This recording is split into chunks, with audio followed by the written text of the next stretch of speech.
Hello and welcome to the CFO Playbook podcast. I'm David McClelland. I'm a journalist and broadcaster. I cover technology and business with a special interest in startups.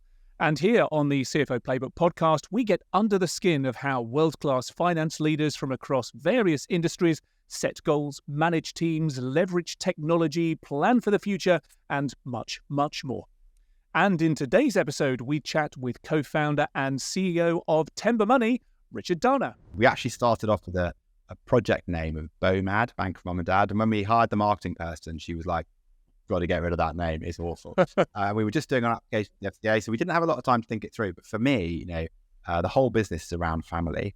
So the reason why we called it Tembo, or named it after elephant, is because they are the most family-minded animals in the world. And they kind of mourn their young. They always stick together as a herd. They are like genuinely really sensitive, and they embody a lot of the values that we as a business do. And this kind of whole notion that actually by helping families work together better, they can achieve more. And elephants kind of embody that in the way that they live their lives. If you're listening to the show for the first time, then welcome. Don't forget to subscribe, take a look through our back catalogue, as many of you have, and leave us a rating or review.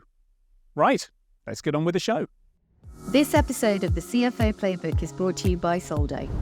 Thousands of businesses, from small to large corporations, including Mercedes-Benz, Sony, and Get Your Guide, use Soldo to make their business spending simple and efficient. To find out more or to book a demo, visit soldo.com.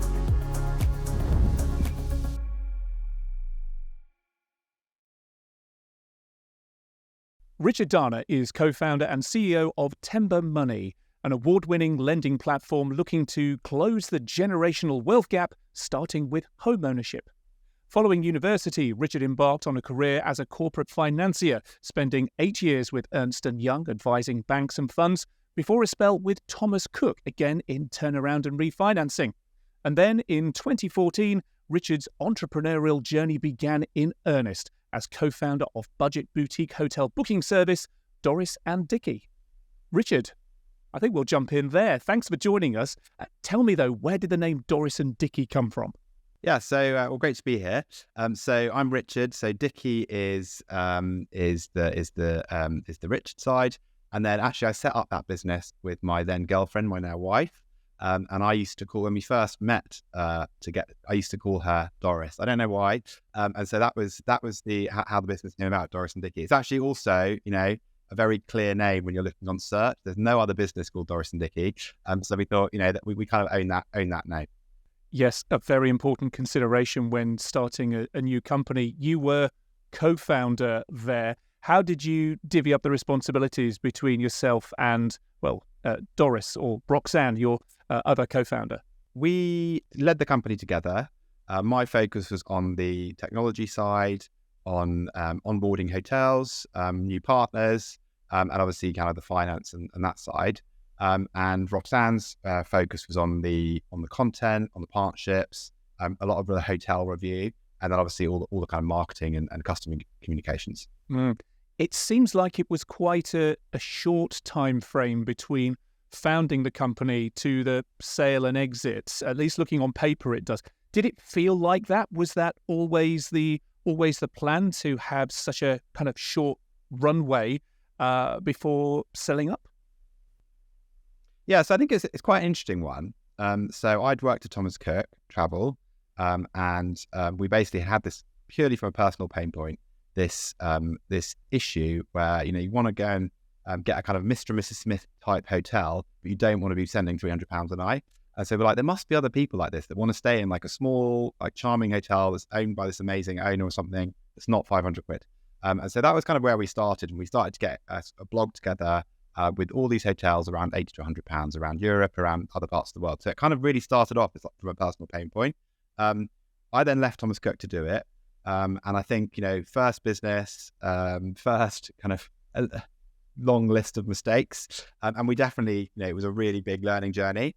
And I think, we went in there thinking, we'll be profitable in a year, both, living together, mortgage together, both reliant on a business in travel. Travel by its very nature is very volatile. You have ash clouds, you have wars, you have all these things going on that can affect the bookings. So I kind of think we went into it very ignorant, as I'm sure a lot of founders of new businesses do.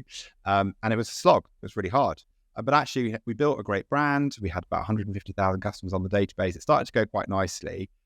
But we kind of got to a point where we were thinking, we're getting married. We've got this business that's going quite nicely. Do we get some external investment, or do we look at other options? And during that process, another company who was kind of wanted to get into this space approached us.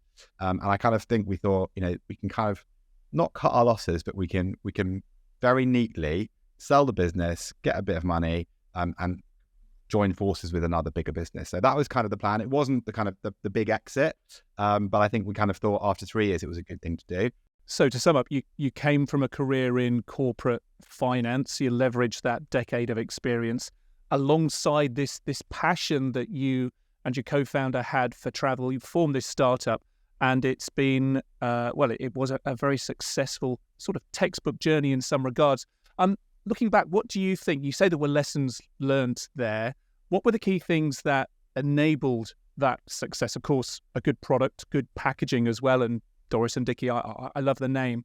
But from a financial management point of view, perhaps, what did you take away from your experience in big finance prior to that might have enabled that journey with Doris and Dickie?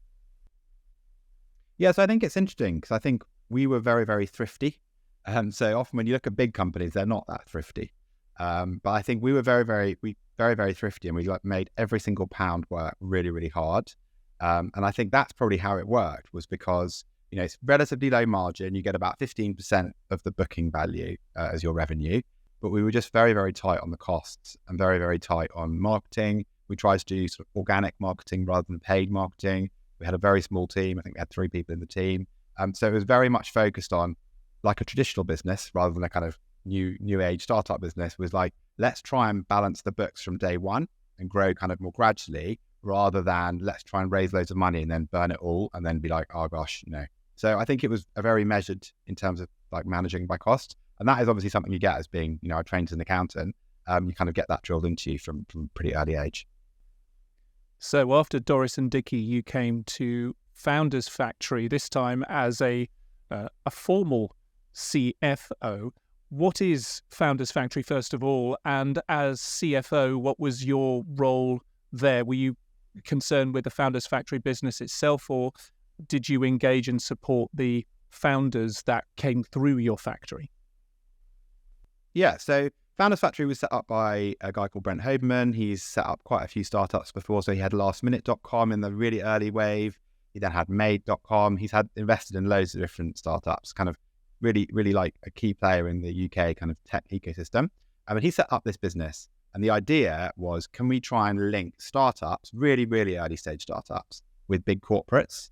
Because the corporates have got money, they got customers, they got industry expertise.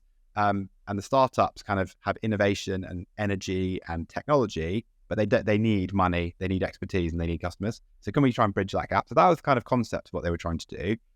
There were 12 different corporates ranging from Aviva to EasyJet to Marks and Spencer's, all these kind of big blue chip corporates who all invested into it. And the idea was that we would then invest on behalf of those corporates in startups. And we basically invested either in existing startups that were kind of within a year old, a smaller amount. They would then come on a program, work in our offices for a year. And we also then co-developed startups with the corporates each year, kind of that addressed a specific pain point. And then we brought in a founding team. So it's kind of like a bit of a hybrid venture capital model where it was very, very hands-on. So we had a really big operating team of software engineers. We had marketing people, sales people, HR people trying to do all the recruitment. It was almost like the half team that you need when you set up a startup ready and waiting to help you. And that's kind of the model of what we did. And so grew to there was about 300 companies in the portfolio, so loads of companies. So my role was split, exactly what you were saying. So half the time was spent actually running the company. There were 60 employees in the UK. We also had offices in South Africa, in Paris, in New York. So dealing with the kind of day-to-day running of the company, and also then all the investor relations and boards and risk and all that stuff. And then the other half was helping the startups. Now, we didn't provide like outsourced CFO services to them because there were too many. but providing guidance around, key stuff. So fundraising obviously is a really big one. Tax, things like, R&D tax credits, obviously that's a key driver for a lot of startups. And then just general, setting up the processes for startups, getting in advisors or bookkeepers, whatever it is, to get them going, but not actually doing hands-on. It was more like advice. Was there a particular sector that the startups and founders came in from, or did you work with startups from across all various industries? Yeah, so each corporate would effectively own their sector. So EasyJet had the travel sector, Guardian Media Group had the media sector, Aviva had the fintech sector. And so we would then invest in those sectors. And there was an investment committee for each sector. And it was built around with kind of key people from each corporate. So they could be like, EasyJet could be thinking, there's a real issue with people missing their flights. How can we kind of try and arrange some technology to help people in the airport journey within the app? So kind of quite specific pain points that they might have, they could work. So the concept of it is actually a really clever idea, because you're going to these corporates who would otherwise probably be trying to do it in-house, which we know is quite challenging for big companies because they're kind of a little bit afraid of failure, or getting some big management consultancy to do it, which would be way more expensive. So you actually kind of the concept worked really nicely of bringing big corporates with these startups to try and address their corporate problems. And from your point of view, Richard, the exposure that you're getting to those different industries, like you say, with half of your time perhaps spent in an advisory role working with them, that's an amazing exposure for you to understand, having spent time obviously in a bit of travel before with Doris and Dickie, and then very much in corporate finance beforehand. Did you find it was quite eye-opening all of a sudden to have some exposure, some experience in lots of different industries in this way? Exactly, yeah. It was an amazing opportunity because I think I'd left EY because I didn't love the finance side that much. I think finance is a great background. It's really sort of underpins so much of a business, and you really need to have a good grasp of it. But I didn't want to do it day to day. But actually, that was the beauty of this CFO role. The Founders Factory had kind of left the company that I started. So, founders always are a bit wild after they've set up a company because they've never really had a boss.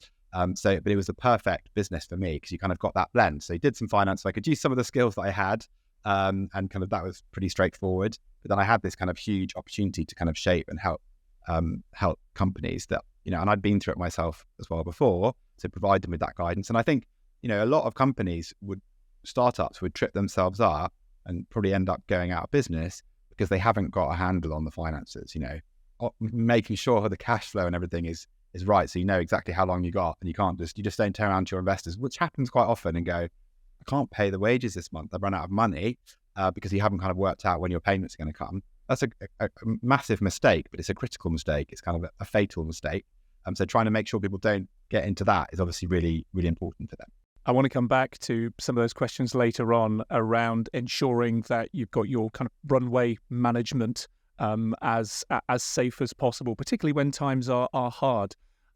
But coming back to Founder Factory, was this your it was technically your first CFO role, I guess, wasn't it? Do you consider it that way, or were you effectively already doing a lot of that at Doris and Dickie, or even beforehand with your roles at Thomas Cook or even at EY? Yeah, so I think I wouldn't say at Doris and Dickie it wasn't big enough to really have a proper finance director role.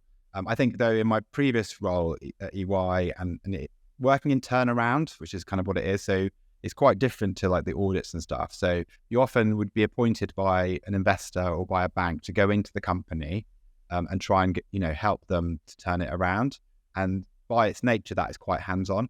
So I think quite a lot of the elements of the role were like a finance director type role. So, you would be managing the cash flow. And actually the great thing is turnarounds and startups really, really similar. There's a burning platform. You've got to act quickly. You've got to be 100% focused on cash, and you've got to do something pretty radical to either turn it around or break through.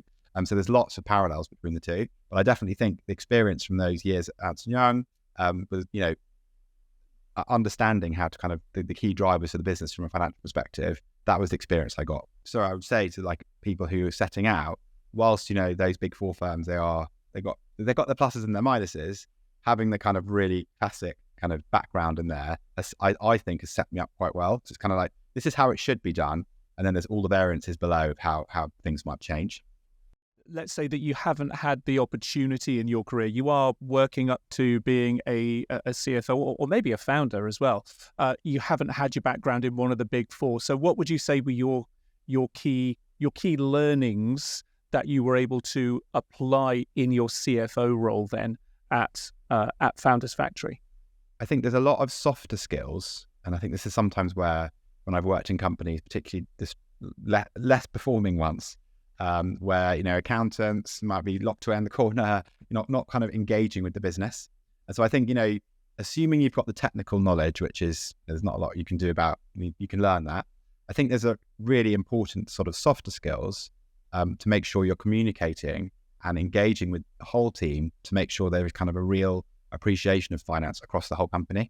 I think that's really, really important. So it can't just be the thing that you do the accounts every month and you're kind of locked away doing taxes and it's not embedded in the company. So I think making sure financial management and understanding is across all teams, whether you're doing sales, understanding that if you're making a sale and you're managing your pipeline of future revenue, that's absolutely critical to business. It's got to be accurate. It can't just be something that people just make up.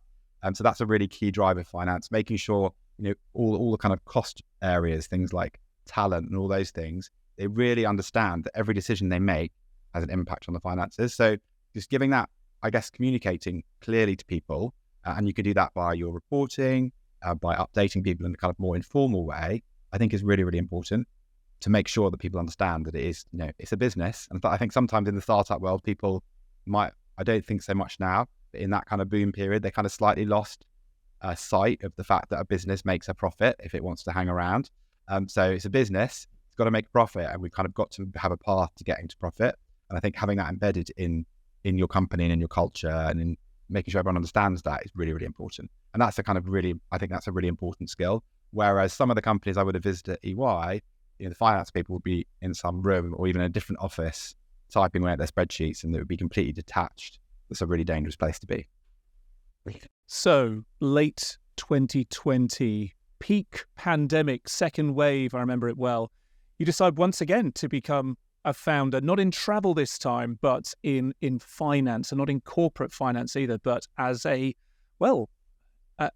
mortgage broker, certainly. So tell us about Tembo Money. What is it, and what is it trying ultimately to do? Yeah, so Tembo, so in terms of the background to get there, so had my 4 years at Founders Factory, definitely could have got myself settled, had a baby. Having a sort of family when you're a really early stage startup is obviously quite challenging too.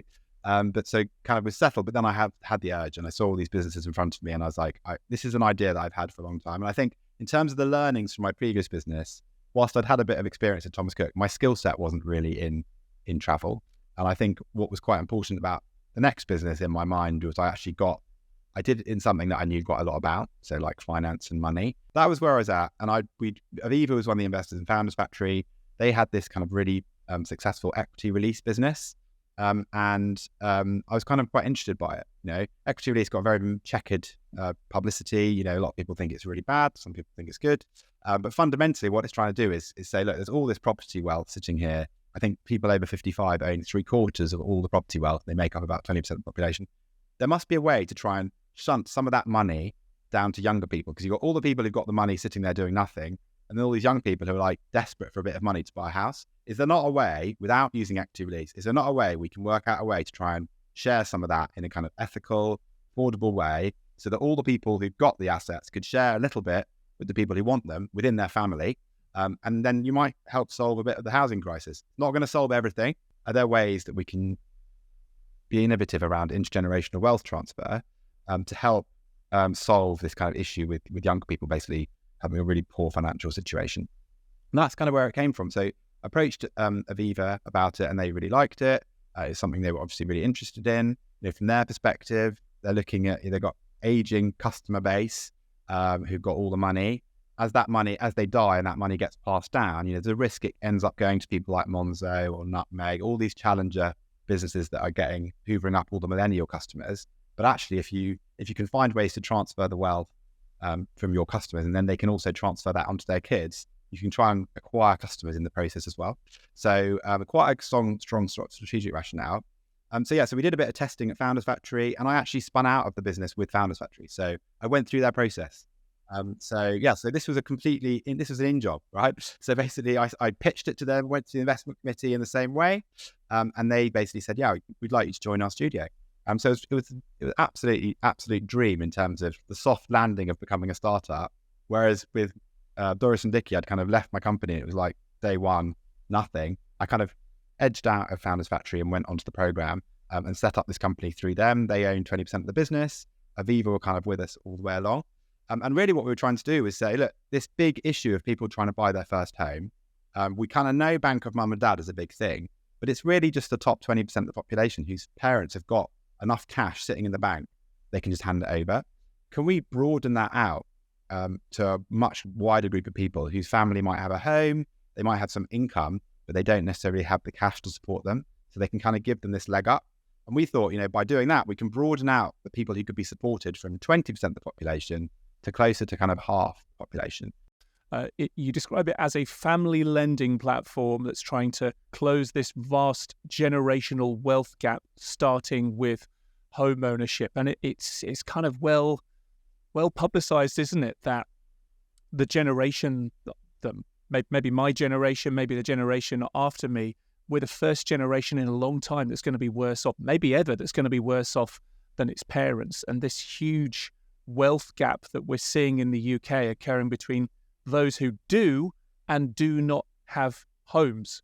But all of the things, rising salaries, cost of mortgage borrowing rising since the pandemic, especially with interest rates, not to mention cost of living and renting, meaning that saving for that deposit in order to get on the ladder is more and more difficult than ever. So that prospect for many of owning a home is getting dimmer and dimmer by the day, really. Question for you, though. I guess one of the ways this bridge between Founders Factory and Tembo Money, obviously your way of helping to create a platform for Tembo Money was going through Founders Factory. You were already working there as CFO, so that's one way in.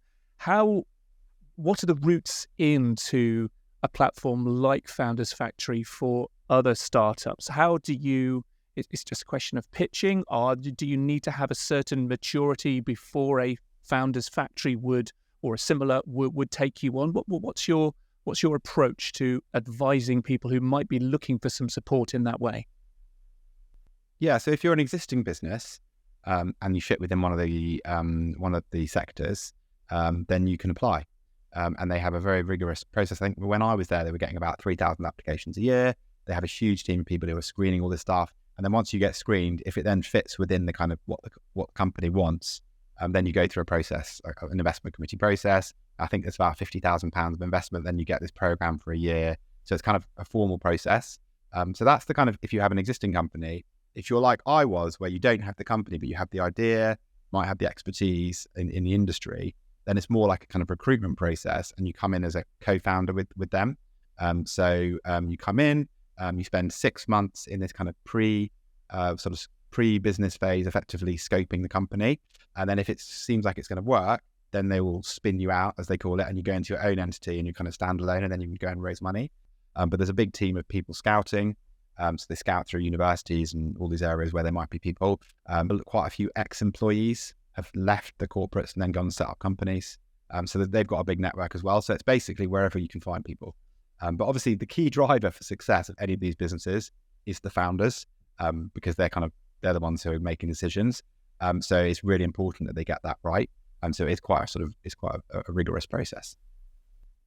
So you are once again co-founder, but this time alongside a larger senior leadership and co-founding team. You are nominally the CEO there. Do you have a CFO as well in Tembo Money? No, we don't have a CFO. Oh, interesting. The other leaders we have so when I kicked off and I was like, I need someone who knows a lot about mortgages. So there was another company called Mojo Mortgages. They'd just been sold to Zoopla, and the chief product officer was leaving. A guy called Eddie, I saw on LinkedIn, my favorite place.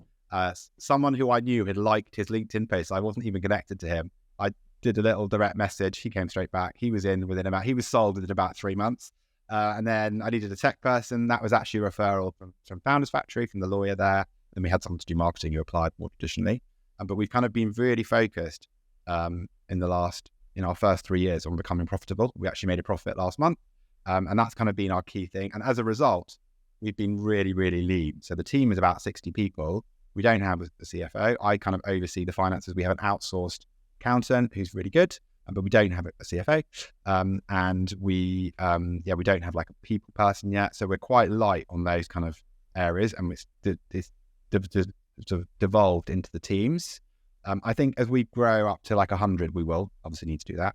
But it's kind of, that's been the approach because I've overseen it as part of my job. We haven't had a full-time person in there. Maybe that's been an oversight, but actually at the moment it seems to be okay. It's a relatively straightforward business in terms of we're regulated, so we have kind of really strong compliance focus and we have a compliance team. But in terms of the finances, it's relatively straightforward. So yeah. And I guess your experience as having been CFO previously means that you understand the role. You've got a good base over that as well. How has that transition been? And again, with your different experiences beforehand, this has perhaps eased the journey, but how's that transition been from a CFO to a CEO? I think a CFO is a really important role, and it's kind of with successful businesses. If you have a good one, that's kind of the key driver, one of the key drivers. I think the big difference with the CEO role is selling. So I would say I'm naturally an introverted person.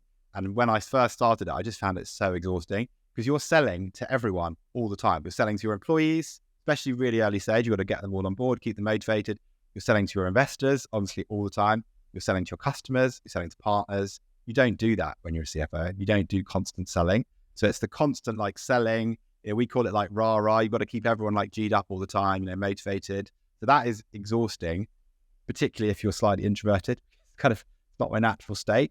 But I think you get more used to it. You're also setting the energy as well, aren't you? Setting the energy, creating the culture that you want to the business to maintain the momentum for. Yeah, when I was working with finance teams, they're generally quite similar-minded. Obviously, they're not all the same. They're different people, but they're similar-minded in terms of this is their approach because a lot of them are accountants. Whereas when you're dealing with like developers and, we've got a lot of mortgage brokers, they're like really strong salespeople. We've got a whole different varieties of people and how they work, what's important to them. That is a huge change. Let's talk about the environment in which Tembo Money started up there, and still exists, of course. Economic headwinds, roller coaster inflation, stubborn interest rates, domestic and geopolitical uncertainty, all resulting in this crisis of confidence and this cost of living crisis for consumers, and it's showing little sign of shifting soon. Oh yes, and we've also got a technical recession sort of here as well. So that's a tough environment. Is it a tough gig or a big opportunity? How did you see it? Definitely a big opportunity. So I think if you look at the basics, right? People need somewhere to live. There's 300,000 people born every year or whatever it is. Every year more people want to buy a home, and rent has also gone up much more than mortgages. So if homeowners think they're having a bad time, just imagine being a renter, because your rents will be going up at like 10 or 15% a year. And you also don't have the certainty because your landlord could turn around and say, I can't afford this anymore. I'm going to sell it in 3 months and you're out. So I think that's kind of the demand is always going to be there. There's obviously this issue in the property market where people expect a price, but then there's the reality of what the price will be. So that obviously causes things to slow down. But fundamentally, people are going to need somewhere to live. We live on an island. There's not enough houses. So the demand is kind of there. I think the other thing is our kind of whole concept is we're trying to help the people that can't afford to buy on their own. So if you can go and buy on your own, you go over to, Money Saving Expert, whatever, go onto their calculator. You can probably go direct to your bank. It's easy. We're dealing with all the people that kind of computer says no when they type into the calculator and there's some really low number and they go onto Rightmove and they're miles off. So we're trying to help people close that affordability gap. And because of all the things you said, it's got a lot harder. Last year was the lowest number of first-time buyers in the UK for a decade. So that's obviously we're not doing our job properly because it should have gone up. Sure. But that for us is huge opportunity because you've got all these people that are desperate to buy a house. They don't want to be living with their parents age 35 or renting. They want to be buying their own place and like setting up their own lives, but they can't because they either don't have the job security or they can't quite afford it. They can't save for a deposit because of all the cost of living issues. Yeah. And their income isn't quite enough to get the mortgage they need to buy the house where they want to live. And so that's it's been a good market for us because it's got so much harder to buy a house. So that's proof that the market is there, and I totally get that. But in terms of you choosing to try and address that market, the opportunity is clear. Is there also a risk for you, though, in terms of setting up a new enterprise, a new venture to try and address that market while times are so difficult? Is it a question of bravery, or is it a question of, I'm confident, given the experiences that I've had in starting up and exiting a company, helping support other companies as well through Founders Factory, that I think I've got a pretty good idea of how we can make this work? I think the way it was de-risked for me was actually partnering with Founders Factory. So I had to give them quite a lot of shares in the company. So there was dilution. But what it meant was I had a salary for the first year, had a really, really close relationship with Aviva. Aviva have gone on to invest 3 times in our business. They're our biggest supplier. They're now one of our biggest customers because they distribute it through all their pension customers. So you because of as you say, the environment was a bit more challenging. Rather than just going out on my own and doing it, I actually partnered with Founders Factory. And it's been a really, really productive partnership because you have de-risked it in a trickier time. And I think some of the founders would look and go, I can do it on my own. Well, that's great. And I'm sure they can. But actually having this partner, and when I was there, Founders Factory used to call themselves, the best co-founder the world's best co-founder. And they kind of almost think of themselves as this kind of corporate co-founder who can help you do it. I think that addressed a lot of the risks because you've got this support, you've got all these huge corporates behind you who genuinely can give you investment. They've shown they can do that. They can give you access to their customers. And we've got stuff that's really valuable to them too. We've got this amazing technology that's helping them. We're helping their customers. We're opening up new segments of customers for them. So I think it's kind of in times when it's more challenging, how can you de-risk that? And I think working with incumbents is really key. And maybe some of the earlier stage startups, the really big successes, they've gone, we're going to completely disrupt. Don't really like that word, but we're going to completely disrupt this industry, get out the incumbents. Our approach has been, well, let's work with them. Let's work with incumbents, but just make them have a better proposition. Yes, and very often those incumbents, the larger organizations that are at risk of being disrupted, we've seen this in so many other industries. Telecoms is the one I have in mind as well, but they try and nurture that disruption, see if they can own that, create that culture of disruption from within. I'm thinking of a big UK mobile company that actually has one of its biggest competitors it actually owns, and they go to market through that brand as well. What advice do you have, though, on recession-proofing a startup? If you have been, and if you're looking on going the journey, we don't know what's going to happen in the UK economy, certainly over the next couple of years, though things seem to be looking up perhaps. But in terms of starting up a business in a recession, maybe without some of the benefits that you've had of the support from very, very strong partners, what would your advice be for being brave, making those steps in a challenging environment such as that we're facing right now? Yeah, well, I think there's a kind of bit of a misconception that setting up a startup is like the easiest route to becoming really rich. And I think it's been maybe glamorized a bit. And so I think getting all that right out of your mind straight away is really important, because you will work harder than you ever worked in your life before. And, 9 out of 10 startups will go bust. So there is a kind of, I think you've got to, this conception of people sitting on social media or whatever, saying how their life's so great with a big startup, it's really, really hard. So I think going into it with your eyes completely open about the risks and the likelihood of failure is really important. But I think in terms of actual practical stuff, it's really important to make sure you have a really good product that actually is needed.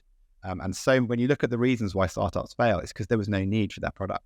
And for me, where that comes from is from your own personal background in terms of what you're currently doing. So try and do a business where you have your expertise, because that is your real competitive advantage. So if you're working in a business and you spot an opportunity within that business, why not try and do your startup in something you actually really know about, rather than you see people kind of going into a completely new industry. And obviously some people have had a huge success at that, but it's much more risky. And then it's like, oh, I didn't know about all these kind of industry dynamics. So I think trying to do something where you really have knowledge and expertise that you've earned over a period of time will de-risk it. and making sure there is a customer need.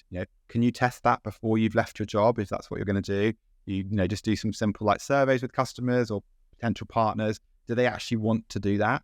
And more importantly, it's not just people being nice to you down the pub saying, oh, that's a great idea. Would they actually put their hands in their pocket and pay for it as well? So that's kind of really important. So you can do a lot of that stuff before you've even set up the company. And that's the main reason why these businesses don't either succeed or get money. There's no need for them. They're just, a lot of SaaS businesses are like going from having a spreadsheet to like automating it. But it's like, well, actually, you said yourself about your mortgage. People like spreadsheets. They're really simple and they're free. Why wouldn't you do it? So I think you kind of got to make sure there's a real need and a real demand and that you know a lot about it. There's been a lot of attention in the last few years on venture capital money. That's really dried up because the interest rates have gone up. I personally think it's going to come back a bit. And actually, if you look at the levels, it's still about the same as 2018 now. So it's not that bad. But it's harder to get that money. It's not just being handed out in the time of cheap money. So how are you going to set up a company? Are you going to try and do it as a proper company, as I call it, where you actually can try and break even quite quickly? Or do you need loads of upfront investment? And then you're going to make losses and you're going to fund that with investment. But obviously the first one is almost lower risk because you're not at the mercy of funders who might dry up when they, if they don't like your business.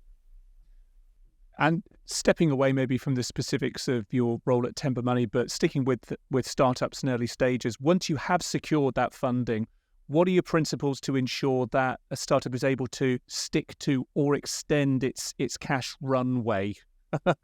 Make sure that you've got this journey, you've got the endpoint, but if things do start to tighten up a little bit, you can ensure that you can stick out until that next stage of funding comes in, or until you can start to turn a bit more of a profit. Yeah, so when we started out, I always did I've kind of reported to our board, what I'd call the zero revenue runway. So I just assume no revenue, it's just costs. That's almost like the worst case. So you kind of, let's assume no income comes in. This is how long we've got. So that's kind of like the start from the work. Our chair lady always says, start from the disaster and then work backwards. So that's kind of like that. Well, that's how many months I know I've got now. And then obviously you want to try and extend that. So the way to extend that, if you've got zero revenue, is cut costs. So how far can I go if I don't get any revenue in? And then you kind of start to layer it on.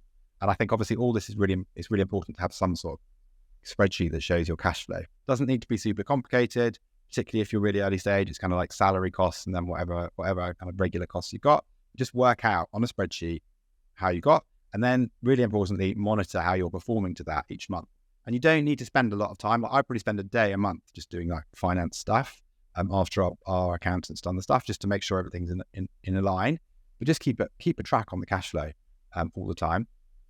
So that's obviously really, really important. I think the other thing is investors don't like surprises. And we found this with Founders Factory with some of the portfolio companies. They don't want to be rung up in the summer saying you're running out of money. It just doesn't show you're very good. So if you can try and plan, warm things up. And obviously there are certain times of the year when it's really good to raise money, like now, just before the tax year. And don't only raise money when you're out of money. If it's a good time and you're doing well, get money in the bank when you can and try and hold on to that cash. So that would be my kind of key thing. I think there's also lots of opportunities for non-investment money. So there's R&D tax credits. They've tightened up a bit on that, but it's still, if you are genuinely doing a technology business and you're doing new innovative technology, you can claim R&D, and it's quite a big amount of money you can get. And there's a whole range of grants that are available depending on the type of business you're doing. But if you're a really innovative business, you can apply for grants as well, and you don't have to have the dilution. So what's next? I saw that Tembo Money recently acquired Nude Finance, which is a lifetime ISA provider, also in the UK. That seems to be a very complementary acquisition. So I guess that's something that you could have developed in-house. So what are the considerations for you between developing a capability in-house versus doing what you did with Nude and going through the acquisition process? Yeah, so what happened there was we wanted to have a lifetime ISA because we have about 100,000 people in our kind of pipeline who are going to buy, but they might be, 2 to 5 years away. So we want to have something to help them. And they're all saying we want something to save. And the lifetime ISA, it's had a little bit of mixed press, but it's actually a really, really great product. The government's giving you £1,000 each year towards your deposit. So it's a great product. So we started to look around other providers and say, could we white label your partners, your lifetime ISA for us? So we went to, there's about 4 or 5 other building societies. We spoke to them. And they kind of started to get the wheels in motion. And then we spoke to Nude. And during that conversation, they said, well, actually, perhaps you'd like to acquire us.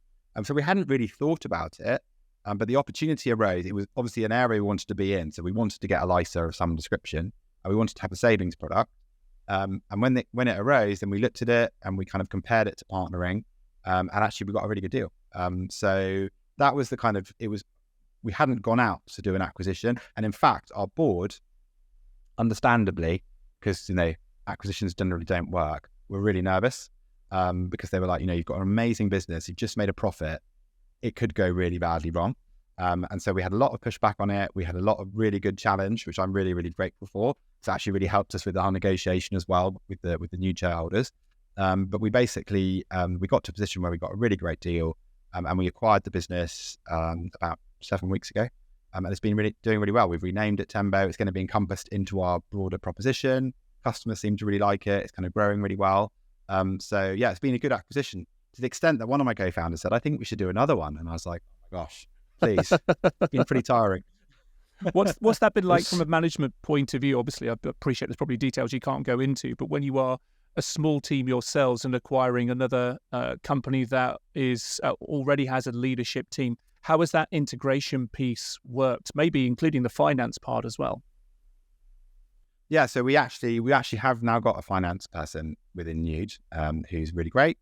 So it's kind of a whole new level of responsibility, because you have to safeguard their money. And so we obviously take that really, really seriously. In terms of the management team, so they stepped away after they sold the business. So actually that's almost, we've really deeply embedded the business into Tembo. And that was the idea. We don't want to have kind of two separate businesses. We want it to be one. They are separate entities because they've got different regulations. But the idea was to have it kind of under one leadership, one brand. And we are really helping our customers all the way through the journey. And obviously once they've then bought the house, the reason why we went for the lifetime ISA in the first place is because it's this whole idea that before you buy a home, pretty much any other financial goal for people is irrelevant other than buying a home. And then after you buy a home, all you want to do is make sure you don't lose the home. So actually, once our customers have bought the house, we can then start to offer them a whole load of other savings products to build like an emergency fund, build insurance products to make sure they can try and build a bit of a cushion as they get older. And that's the plan. So we kind of want this savings thing to sit right along the mortgage and really build a proposition for kind of wealth or personal finance around the home. And our thinking is, for most people, their home is their favorite asset by a long way, right? Your pension in some fund is kind of like, it's a utility, but there's no emotion. Actually, people love their home. It's where their families are, it's where their memories are.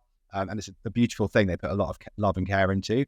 And so we want to build this kind of personal finance proposition around the home, which is this most treasured people's assets and a really big one as well. And that's the vision of where we want to go.